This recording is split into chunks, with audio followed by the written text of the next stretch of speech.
Hey students, good morning to all and welcome to my classes. ଆଜି ଆମେ ସପ୍ତମ ଶ୍ରେଣୀର social science bookର ପୁନର୍ଗଠନ ଯୁଗର ବିଷୟର question answerକୁ ଆଜି discuss କରିବା। ଏଇଟା ତୁମର historyରେ ଯାଉଛି, ଇତିହାସରେ ଯାଉଛି ଏହି ବିଷୟଟି ହେଲା। ଏହି ବିଷୟଟିକୁ ଆମେ ଆଜି ଭଲ ଭାବରେ ଏହାର ପ୍ରଶ୍ନ ଉତ୍ତରକୁ ଭଲ ଭାବରେ ବୁଝିକି discuss କରିବା ହେଲା। ତ ଏକ ନମ୍ବର ତ ଟାଇମ୍ ୱେଷ୍ଟ ନ କରି ଏକ ନମ୍ବରକୁ ଚାଲ ଯିବା ହେଲା। ଟିକେ ରୁହନ୍ତୁ ପିଲାମାନେ। ହଁ, ଏକ ନମ୍ବର କ'ଣ କହୁଛି ନା ମୌର୍ଯ୍ୟ ପରବର୍ତ୍ତୀ ଯୁଗକୁ ପୁନର୍ଗଠନର ଯୁଗ ବୋଲି କାହିଁକି କୁହାଯାଏ? ନା ଏହାର ଉତ୍ତର ହଉଛି ଦେଖ, ମୌର୍ଯ୍ୟ ସମାଜର ପତନ ପରେ ହେଲା ଭାରତରେ କୌଣସି ଗୋଟିଏ ବଡ଼ କେନ୍ଦ୍ରୀୟ ଶାସନ ଶକ୍ତି ନଥିଲା। ଏହି ସମୟରେ କ'ଣ ହେଇଥିଲା ନା ଶୁଙ୍ଗ, କାଣୁଅ, ସାତବାହନ, କୁଷାଣ ଏବଂ ଶକ ପରି ଅନେକ ନୂତନ ରାଜବଂଶ ଓ ବିଦେଶୀ ଶାସକଙ୍କର ଆଗମନ ଘଟିଥିଲା। ସେମାନଙ୍କର ଶାସନ ହେଇଥିଲା ହେଲା। ରାଜନୈତିକ ବିଖଣ୍ଡନ ସତ୍ତ୍ୱେ ଏହି ଯୁଗରେ ସାମାଜିକ, ସାଂସ୍କୃତିକ, କଳା, ସ୍ଥାପତ୍ୟ ଏବଂ ବୈଦେଶିକ ବାଣିଜ୍ୟ କ୍ଷେତ୍ରରେ ବିପୁଳ ପରିବର୍ତ୍ତନ ଏବଂ ନୂତନ ସଂରଚନାର ବିକାଶ ଘଟିଥିଲା। ତେଣୁ ଏହି ସମୟକୁ ପୁନର୍ଗଠନର ଯୁଗ କୁହାଯାଉଥିଲା। ମୌର୍ଯ୍ୟ ସମାଜର ପତନ ପରେ ସବୁଥିରେ ଡେଭଲପ ହେଇଥିଲା। ତେଣୁ ଏହାକୁ ପୁନର୍ଗଠନ ଆଉଥରେ ପୁନଃ ମାନେ ହଉଛି ଆଉଥରେ ଗଠନର ଯୁଗ କୁହାଯାଏ ହେଲା। ତ 2 ନମ୍ବର ଦେଖିବା କ'ଣ ଦେଇଛି ନା 150 ଶବ୍ଦରେ ସଙ୍ଗମ ସାହିତ୍ୟ ଉପରେ ଏକ ଟିପ୍ପଣୀ ଦିଅ। ସଙ୍ଗମ ସାହିତ୍ୟ କ'ଣ ତା ବିଷୟରେ ଆମେ 150ଟି ୱାର୍ଡରେ ଉତ୍ତର ଲେଖିବା। ଦେଖ ପିଲାମାନେ, ପ୍ରଥମେ ସଙ୍ଗମ ସାହିତ୍ୟ ହେଉଛି କ'ଣ ନା ଏକ ପ୍ରାଚୀନ ଦକ୍ଷିଣ ଭାରତର ତାମିଲକମର ସବୁଠାରୁ ଗୁରୁତ୍ୱପୂର୍ଣ୍ଣ ସାହିତ୍ୟିକ ଉତ୍ସ। ପ୍ରାଚୀନ ମଦୁରାଇ ସହରରେ ପାଣ୍ଡ୍ୟ ରାଜାମାନଙ୍କର ପୃଷ୍ଠପୋଷକତାରେ ଆୟୋଜିତ କବି ଓ ପଣ୍ଡିତମାନଙ୍କ ସଭା ସଂଗଠନକୁ ସଙ୍ଗମ କୁହାଯାଉଥିଲା ହେଲା। ତାପରେ ଏହି ସାହିତ୍ୟ ମୁଖ୍ୟତଃ ଦୁଇଟି ଭାଗରେ ବିଭକ୍ତ ହୋଇଥିଲା। ଗୋଟେ ହେଉଛି ଅକମ୍ ଆଉ ଗୋଟେ ହେଉଛି ପୁରମ୍ ହେଲା। ଏଥିରେ ଅକମରେ କ'ଣ ନା ଏଥିରେ ପ୍ରେମ, ପରିବାର ଓ ବ୍ୟକ୍ତିଗତ ଆବେଗକୁ ବର୍ଣ୍ଣନା କରାଯାଇଥିଲା। ଆଉ ପୁରମରେ ଏଥିରେ ଯୁଦ୍ଧ, ରାଜାଙ୍କ ବୀରତ୍ୱ, ଶାସନ ଓ ସାମାଜିକ ନୀତିକୁ ବର୍ଣ୍ଣନା କରାଯାଇଥିଲା। ଇତିହାସ ନିର୍ମାଣରେ ଏହାର ଭୂମିକା କ'ଣ ଥିଲା ନା ସଙ୍ଗମ ଗ୍ରନ୍ଥ ଗୁଡ଼ିକରେ ଯଥା ଶିଳ୍ପପାଦିକଳମ୍, ମଣିମେଖଲାଇ, ପ୍ରାଚୀନ ଚୋଳ, ଚେର ଓ ପାଣ୍ଡ୍ୟ ରାଜବଂଶର ଶାସନ ସମ୍ପର୍କରେ ଜଣାପଡ଼େ।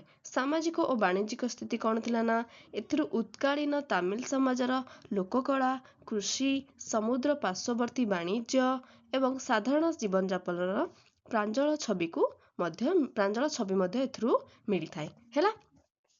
ତୁମେମାନେ ଟିକେ ମନେ ରଖିବ ଏହାକୁ। 2 ନମ୍ବର ପରେ 3 ନମ୍ବର କ'ଣ ଦେଇଛି, ଏହି ଅଧ୍ୟାୟରେ ବର୍ଣ୍ଣିତ କେଉଁ ରାଜବଂଶର ସେମାନଙ୍କ ନାମ ସହ ନିଜ ମାଙ୍କ ନାମ ସଂଯୋଗ କରୁଥିଲେ? ସେମାନେ ଏପରି କାହିଁକି କରୁଥିଲେ ହେଲା। କେଉଁ ବଂଶର ଜାଣିଛ ପିଲାମାନେ?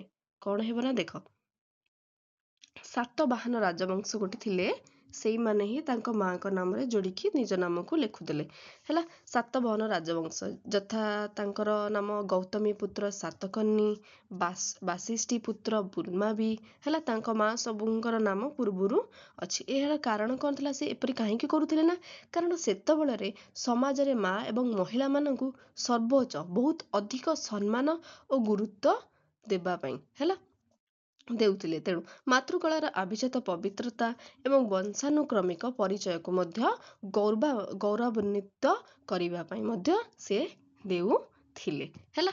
4 ନମ୍ବର ଦେଖିବା କ'ଣ ଦେଇଛି, ତୁମକୁ ଆକର୍ଷିତ କରୁଥିବା ଗୋଟିଏ ରାଜ୍ୟ ଉପରେ 250 ଶବ୍ଦରେ ଏକ ଟିପ୍ପଣୀ ଲେଖ। କାହିଁକି ତୁମକୁ ଏହା ପସନ୍ଦ ତାର ଯଥାର୍ଥ ପ୍ରତିପାଦନ କର।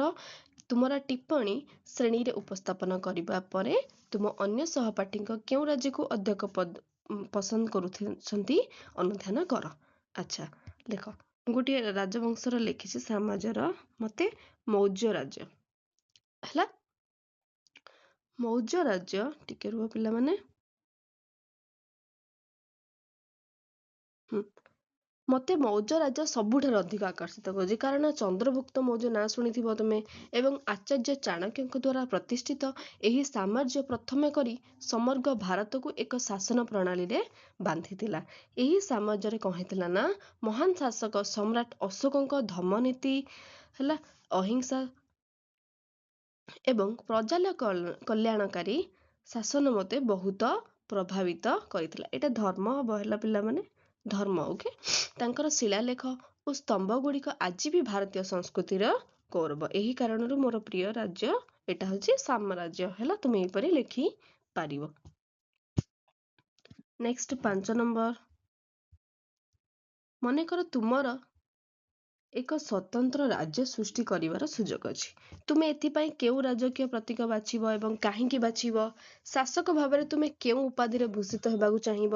ଏବଂ ତୁମ ରାଜ୍ୟ ବିଷୟରେ ଏକ ସଂକ୍ଷିପ୍ତ ଟିପ୍ପଣୀ ଲେଖ, ଯେଉଁଥିରେ ତୁମେ ରାଜ୍ୟର ମୂଲ୍ୟବୋଧ କିପରି କରିବ, ନୀତି କିପରି ବନେଇବ, ନିୟମ କିପରି ବନେଇବ ହେଲା। ତ ଦେଖ 5 ନମ୍ବର ଉତ୍ତର କ'ଣ ହବ? ତ ଦେଖ 5 ନମ୍ବରରେ କ'ଣ ହବ ନା ଆକ୍ଚୁଆଲି ପିଲାମାନେ ମୋ ଟୋନ୍ ଭଲ ନାହିଁ, ଯେହେତୁ ମୋତେ ଟିକେ କୋଲ୍ଡ ହେଇଯାଇଛି, ସେଥିପାଇଁ ଟିକେ ଟୋନ୍ ଭଲ ନଥିବ ମେ ବି।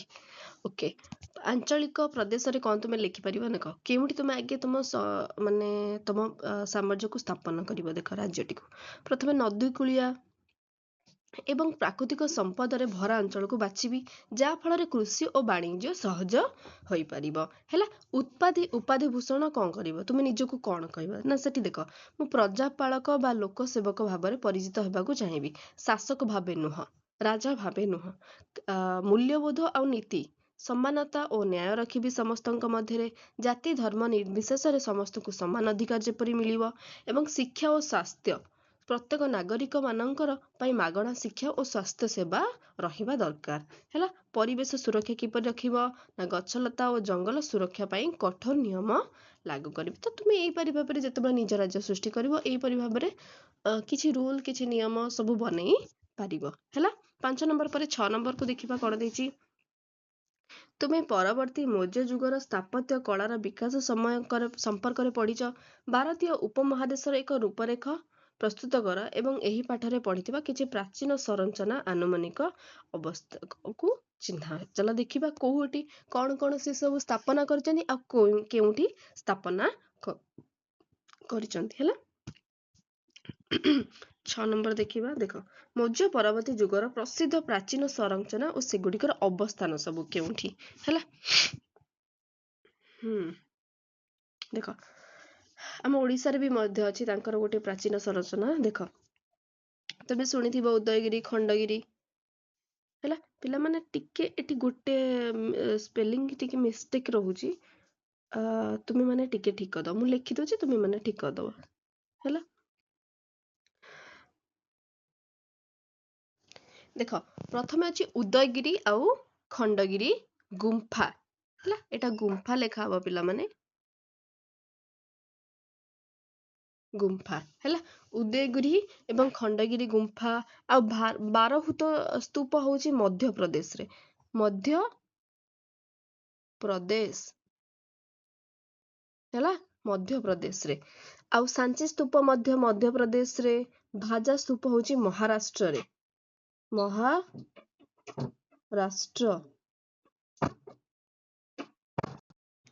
ଦେଖ ଭାଜା ଗୁମ୍ଫା, ଏଟା ଗୁମ୍ଫା ହବ ପିଲାମାନେ ହେଲା। ମହାରାଷ୍ଟ୍ରରେ କାଲା ଗୁମ୍ଫା, ଗୁମ୍ଫାକୁ ଟିକେ ମିଷ୍ଟେକ୍, ମହାରାଷ୍ଟ୍ରରେ ନାସିକ ଗୁମ୍ଫା ବି ମହାରାଷ୍ଟ୍ରରେ। ଏଗୁଡ଼ା ସବୁ ହଉଛି ତାଙ୍କର ସଂରଚନା ଗୁଡ଼ିକ।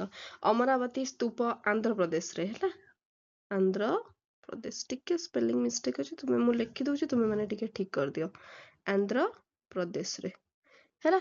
ଆଉ କଗୟୁପେଡା ସ୍ତୂପ ମଧ୍ୟ ଆନ୍ଧ୍ରପ୍ରଦେଶରେ। ତୁମେ ଏହିପରି ଭାବରେ ଚିହ୍ନି ପାରିବ ହେଲା। ମୁଁ ଜଷ୍ଟ ବୁଝେଇବା ପାଇଁ ତୁମମାନଙ୍କୁ ଖାଲି ବାସ୍ ଟିକେ ଦେଇଥିଲି, ଟିକେ ଖାଲି ଫଟୋରେ ଟିକେ ଏଡିଟିଂ କଲା ବେଳେ ଟିକେ ମିଷ୍ଟେକ୍ ହେଇଯାଇଛି, ଟିକେ ମ୍ୟାଚ୍ କରିଦେବ ହେଲା। ଓକେ, ଏଇ ସବୁ ସ୍ତୂପ ଗୁଡ଼ିକ ଗୁମ୍ଫା ଗୁଡ଼ିକ ତାଙ୍କ ପ୍ରାଚୀନ ସବୁ ସଂରଚନା ଗୁଡ଼ିକ ଏହି ରାଜ୍ୟରେ ସବୁ ଅବସ୍ଥିତ ଅଛି। ତୁମେ ଚାହିଁଲେ ବି ବୁଲିବାକୁ ଯାଇକି ବୁଲିକି ଦେଖିପାରିବ। ଉଦୟଗିରି, ଖଣ୍ଡଗିରି, ଓଡ଼ିଶା କଥା କହୁଛି ହେଲା, ଦେଖିପାରିବ ତାଙ୍କ ସବୁ କଳାକୃତି ସବୁ କିପରି ଥିଲା। ଓକେ, ଆଶା କରୁଛି ତୁମେ ମାନେ ଏହି ଭିଡ଼ିଓକୁ ବୁଝିପାରିଥିବ, କ୍ୱେଶ୍ଚିନ୍ ଆନ୍ସର୍କୁ ବୁଝିପାରିଥିବ ହେଲା। ଆଉ ଯଦି ବି କୋଉ ଟିକେ ମିଷ୍ଟେକ୍ ଅଛି ସେଥିପାଇଁ ମୁଁ ସରି କହୁଛି ହେଲା। ଓକେ, ମୁଁ ଏଇଠି ଏ ଭିଡ଼ିଓକୁ ଏଣ୍ଡ କରୁଛି। ନେକ୍ସଟ କ୍ଲାସ୍ରେ ନେକ୍ସଟ ବିଷୟର କ୍ୱେଶ୍ଚିନ୍ ଆନ୍ସର୍କୁ ଆମେ ଡିସ୍କସ୍ କରିବା। ଓକେ, ବାଏ ବାଏ ମାଇ ଫେଭରେଟ୍ ଷ୍ଟୁଡେଣ୍ଟସ୍।